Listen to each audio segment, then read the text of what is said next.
If you are a psychic or an intuitive, or you have consulted a psychic or intuitive, you feel this incredible frustration when the messages and the guidance that you are being given are called cryptic. And in the many decades in which I've been in the spiritual metaphysical community, we've all, I think, felt some frustration towards how sometimes divine guidance from angels or spirit guides or higher self or whatever feel incredibly cryptic. Maybe you just get a yes or no answer. Sometimes that's very unsatisfying because you're really hoping they'll go into detail. No, I want you to go into detail how, yes, all my expectations will be fulfilled. What are you doing? And why are you talking?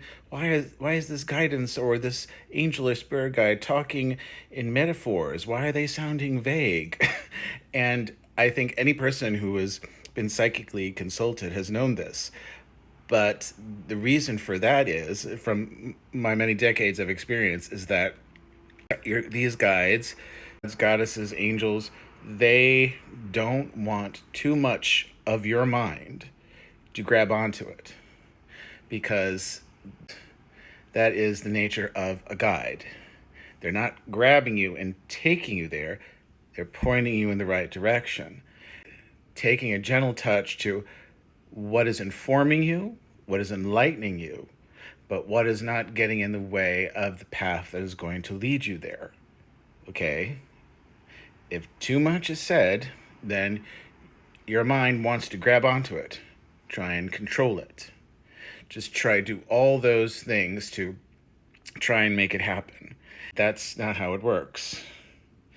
Your guides know that you must lead with your heart, you must lead with your soul, you must go into the flow of this guidance that is taking you wherever it is that you need to go. Now, I'm going to give you a very good example of what this means for me. It was a very profound test of faith. Now, this happened a few years ago. All of a sudden, clients were drying up. I have no idea why. I got desperate and I started doing everything about my business to try an improvement.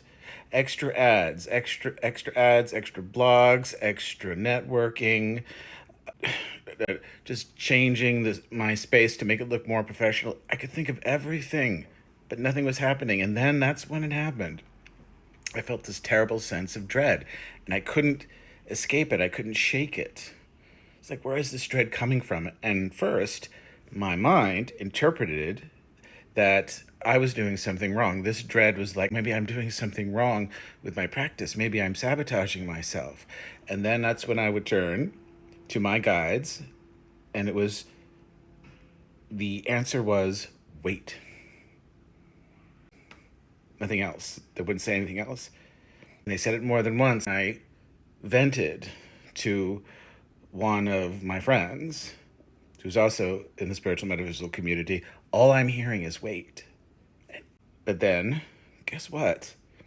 The pandemic hit, and then it all revealed itself. The dread that I was feeling was my intuition picking up on the impending doom that was about to happen.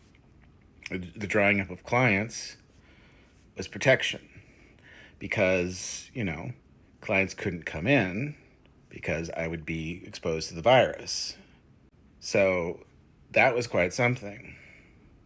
Just recently, I've been working on my business. My business has changed.